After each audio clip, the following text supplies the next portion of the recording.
Olá, seja bem-vindo a mais uma Opinião Livre.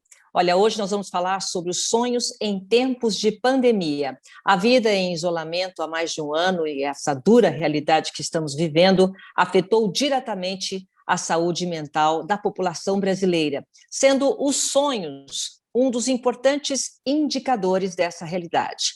E estudos mostram que os sonhos durante esse período de pandemia estão muito diferentes dos sonhos do período anterior, o que reflete justamente esse sofrimento mental de uma grande parcela da população.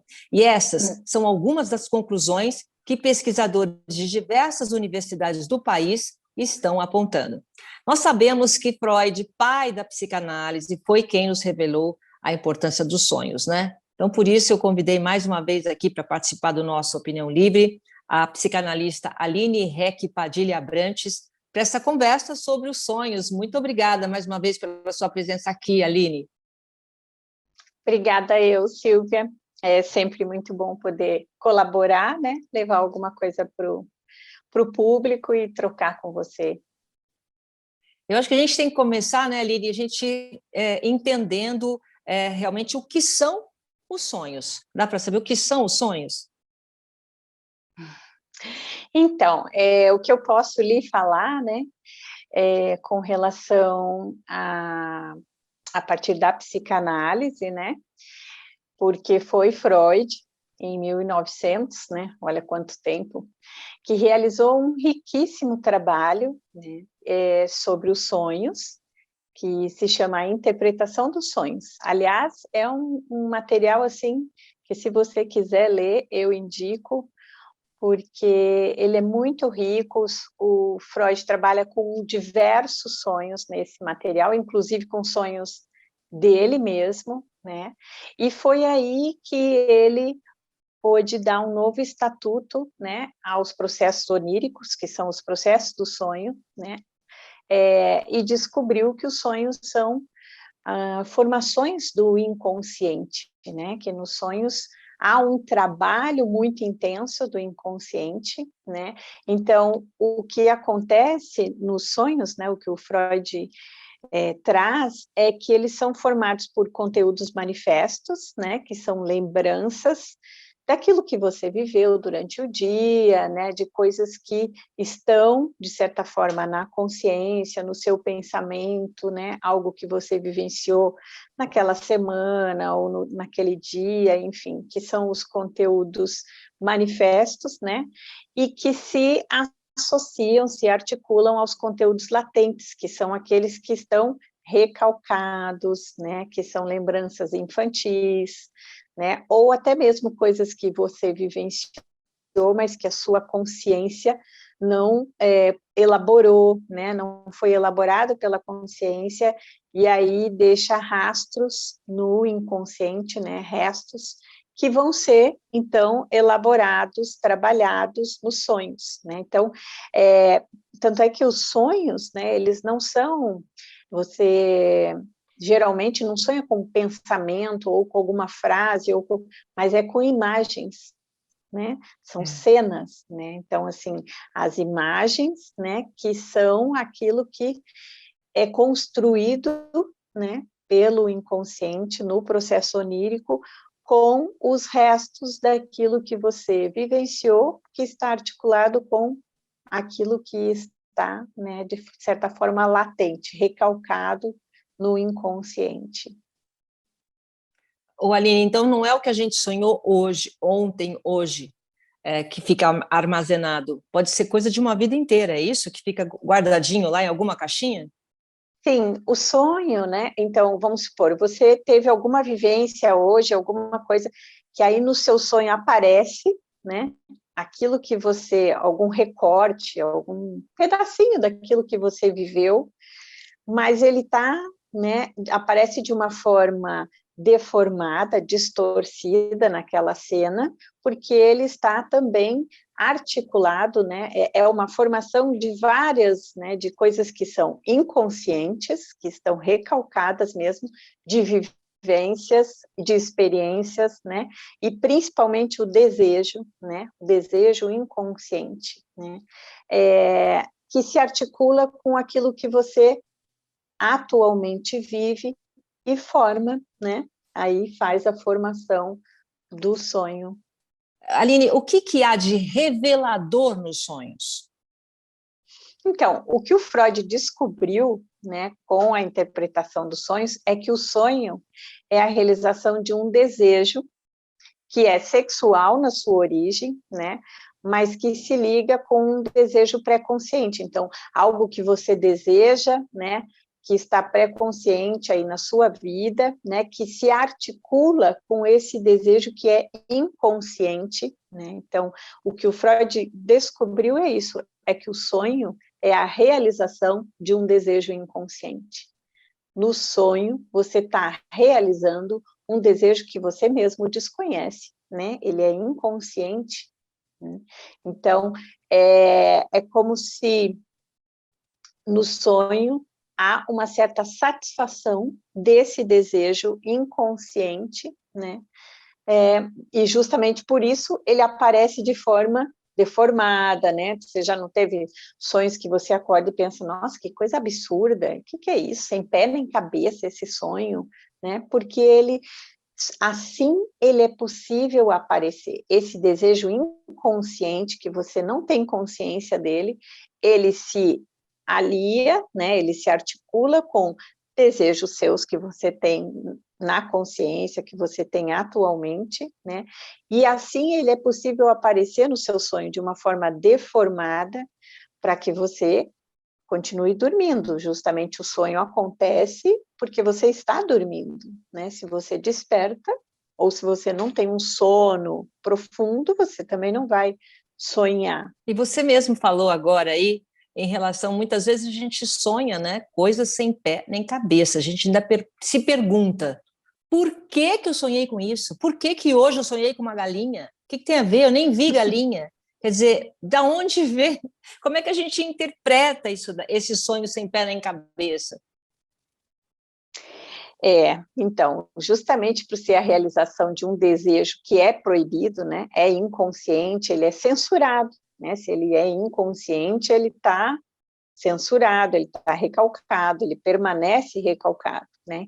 Por isso o sonho, né, no sonho, ele se apresenta dessa forma, né, de um jeito que você não vai reconhecer, que você vai achar um absurdo, uma coisa totalmente sem pé na cabeça. O que significa sonhar com galinha? Bom, somente aquele que sonha pode falar do próprio sonho, né? Essa coisa que a gente encontra no senso comum, livros por aí que fala sonhou com galinha, é tal coisa, que é uma tentativa, né, de universalizar como se houvesse um símbolo que representa uma única coisa para todas as pessoas, né? O sonho, ele é muito particular, é muito singular, né? O inconsciente, cada um tem o seu, né? Sua história de vida, sua forma de lidar com as situações da vida, enfim, aquilo que é traumático, né? E então não há como alguém lhe dizer aquilo, o que representa aquilo que você sonhou, a não ser, né, que você mesma fale do seu sonho, né, enderece o seu sonho a alguém, e aí eu posso falar da minha experiência, né, no processo de análise, a gente, né, numa análise, o sujeito traz muitos sonhos, e os sonhos são trabalhados em análise, né, aí é possível uma interpretação, porque é a própria pessoa que vai falar do seu sonho, né, e no transformar tudo aquilo que vem como imagens, né, em palavras, né, vai poder se fazer destacar palavras, né, como se fossem recortes, e a partir daí aparecem as associações, né, que culminam numa interpretação, em algo que faça, aí pode fazer algum sentido para o sujeito. É engraçado, eu fiquei um pouco triste, eu confesso, Aline, porque toda vez que eu sonho alguma coisa, galinha eu não encontrei, mas, por exemplo, borboleta, você vai lá, então é uma coisa bonita, né? É gostoso você interpretar aquilo que você sonhou, a gente fica curioso, se quer dizer que vai acontecer alguma coisa, não sei, meu subconsciente está assim, eu posso estar com um problema mental, não sei. Como é que a gente faz, então, para interpretar esses sonhos? Se não é procurando na internet, procurar os símbolos do que você sonha, como a gente pode interpretar esses sonhos a nosso favor? Falando, né? Mesmo que não seja num processo de análise, né? Que você possa você mesmo, né? Pensar e contar para alguém, talvez um amigo, porque à medida que você vai falando do sonho, você vai lembrando. Muitas vezes você lembra de cenas que não lembrava, né? E isso você mesmo vai fazendo algumas associações e pode extrair daí, né, algo, fazer alguma construção em cima disso, né, daquilo que você mesmo sonhou. E há, de certa forma, em todo sonho, um ponto de resistência também, que é aquilo que a gente não consegue encontrar, né, algum sentido, algo que diga daquilo que é o ponto de resistência do sonho, que o Freud chamava de umbigo do sonho, né, que ali realmente tem algo que se repete, que diz da própria forma de ser e de estar daquela pessoa, né, e que se repete no sonho, né? Às vezes você tem um sonho, alguma cena do sonho que aparece de um jeito um pouco diferente, o sonho está diferente, mas aquela cena é a mesma, é a mesma, é a mesma. Esse é um ponto, né, que muitas vezes não é possível, você não consegue falar dele, né, interpretá-lo, a não ser que você realmente vá fazer um trabalho com o inconsciente, né, que daí seria uma análise para você poder chegar a algum trabalho mais de garimpeiro, poderia dizer, né, assim, de garimpar o seu sonho, de poder realmente chegar a algo mais próximo do que quer dizer aquilo para você, né, porque é para você o sentido. A gente fica curioso, né? Porque está lá na mente da gente. A mente é uma caixinha de surpresas, né? Agora, na sua clínica, o que os sonhos nesses tempos de pandemia revelam e vem revelando? Eu percebo uma importante diferença, né? Assim, as pessoas estão sonhando mais, né? Claro que na clínica, já por ser um trabalho com o inconsciente, os sonhos, né? Eles passam a ser conteúdo de trabalho, porque chega num determinado momento que o analisante chega e fala, né, bom, sonhei essa noite, queria falar do meu sonho, enfim. E isso é uma coisa, né, corriqueira dentro da clínica.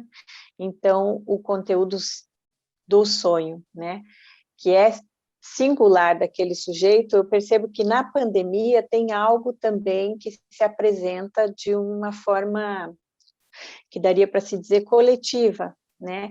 Que é uma angústia muito grande, né? Então, vem sonhos com situações de muito desamparo, né?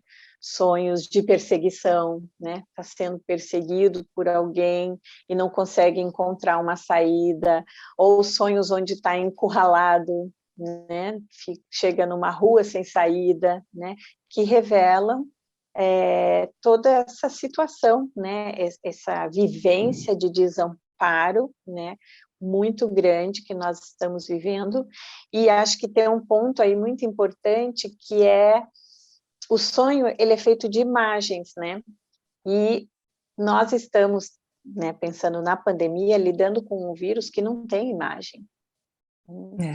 Então, como, né, ele aparece nos sonhos, né, o vírus, alguma referência a isso que é essa ameaça, né, a isso que está nos ameaçando, a esse horror todo, em cenas, né, em personagens diferentes, em monstros, né, ou situações que são bastante de muita angústia, de muito sofrimento, né, isso eu tenho observado que se apresenta mais atualmente nos sonhos. Bom, eu vou fazer um intervalo e no próximo bloco eu gostaria de saber mais sobre essas pesquisas que estão sendo feitas pelas universidades em relação aos sonhos da pandemia. Tá ok? Claro, no que eu puder trazer de informação, vamos falar sim. Muito bem. Um instante só e a gente já volta. O Vitor sempre falava que queria ser doador de órgãos, e eu apoiava. Nada prepara a gente para aquele momento de dor. Na hora que os médicos perguntaram, não foi fácil decidir. Mas saber que outras famílias seriam ajudadas me fez dizer sim à doação de órgãos. Meu nome é Márcia, eu sou mãe do Vitor, doador. A vida continua. Converse com a sua família sobre ser doador de órgãos. Estamos de volta conversando com a psicanalista, a doutora Aline Heck Padilha Abrantes, sobre os sonhos na pandemia. E eu encerrei o bloco falando justamente isso, Aline. Eu queria que você falasse um pouco mais dessas pesquisas. Tudo está sendo pesquisado por conta do vírus, por conta da pandemia, as formas como a gente está se sentindo, né? A saúde mental. Então, como estão sendo feitas essas pesquisas e que resultados relevantes eles já chegaram? Uhum. De fato, tem muitas pesquisas, né, de todos os âmbitos, não só pelo vírus, mas a como a nossa sociedade está vivendo tudo isso, né, tudo que nós estamos passando. E eu posso lhe falar um pouco, eu não tenho um conhecimento muito aprofundado, mas eu sei que tem colegas da USP, né, da Federal do Rio Grande do Sul, da Federal de Minas Gerais, da Federal do Rio de Janeiro e do Rio Grande do Norte. É uma pesquisa que eles estão realizando juntos, né? Grupos dessas universidades que eu coloquei, né? O projeto se chama Sonhos em Tempos de Pandemia e tem como objetivo coletar sonhos da população, né? Para entender como essa crise que nós estamos vivendo, que é inédita, ela pode refletir nos sonhos, né? Pelo que eu sei, até o momento, eles já recolheram 1.500 sonhos enviados por pessoas que quiseram participar, inclusive se você quiser, Silvia, ou alguém que esteja nos assistindo, é só preencher o formulário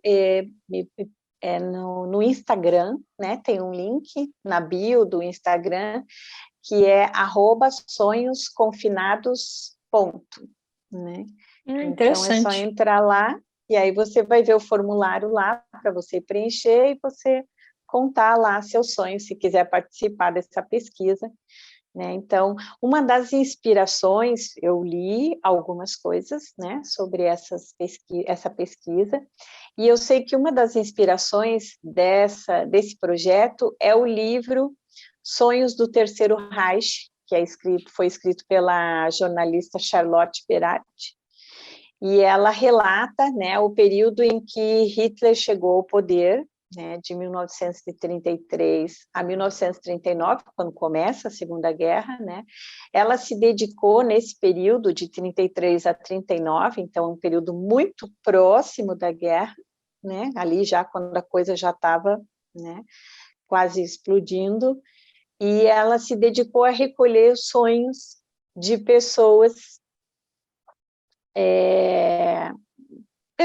qualquer pessoa, né? Assim como é a pesquisa que eles estão realizando atualmente. Então, a inspiração desse projeto, dessas universidades, foi uma das inspirações, né?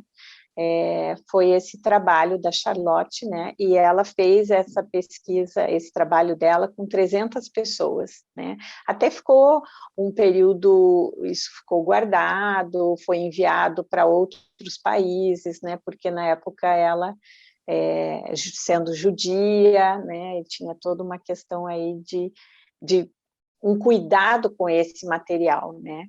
Que é um surpreendente relato dos efeitos, né? Se você for ler o livro, você vai ver que é um relato dos efeitos do regime totalitário na psique das pessoas, né? Então, a autora mostra a função coletiva do sonho, né? Que traz esse mapeamento de como é que as pessoas estão vivendo. E esse me parece ser o objetivo, um dos objetivos desses pesquisadores, né?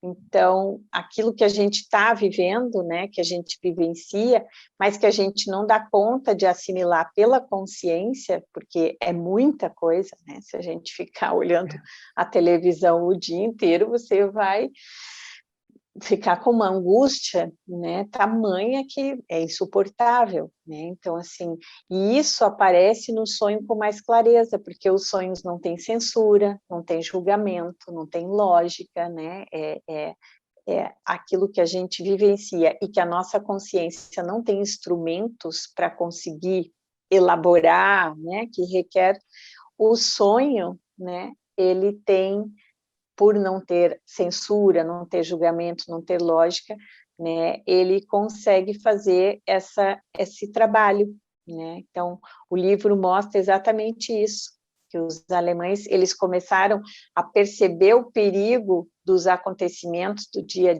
dia, né, a perceber o que estava se aproximando, né, a partir daquilo que eles vivenciavam e o que se apresentava nos sonhos, né? O que não quer dizer que os sonhos são que há algo de uma premonição nos sonhos, né? Mas aquilo que você vivencia hoje, que na sua consciência é muito difícil, né? Porque você ainda não tem instrumentos para poder elaborar, esse trabalho de elaboração aparece lá no seu sonho, né? Então, às vezes, você escuta a pessoa dizer assim, nossa, mas eu sonhei com isso que está acontecendo agora, eu sonhei há um tempo atrás, né? Como se fosse algo assim, nossa, será que estou prevendo o futuro? Não, é que aqueles indícios, né, aquilo que estava vivendo, que conscientemente ainda não conseguia elaborar, no sonho já estava sendo, né, elaborado. Então, aqui no Brasil, o que eu sei dessas pesquisas, né, é que tem uma mudança significativa no conteúdo dos sonhos, também a frequência com que as pessoas sonham e se lembram, né? As pessoas estão lembrando mais dos sonhos, justamente porque precisam elaborar o que estão vivendo, né? E uma das coisas que eu li a respeito é que tem no formulário tem um item lá que eles pedem, né? Que os pesquisadores pedem para as pessoas colocarem de 3 a 5 palavras que mais aparecem nos sonhos, né? E essas palavras são horror, genocídio, revolta, medo, ansiedade, distanciamento, incerteza, aflição, e eles colocam que raramente encontram a palavra paz. Então, isso revela, Nossa, né, interessante isso, o hein? sofrimento psíquico, né, da sociedade. É um número bastante grande de participantes, né? E em Muito breve eles interessante. vão lançar o primeiro livro já dessa pesquisa, né, nesse semestre.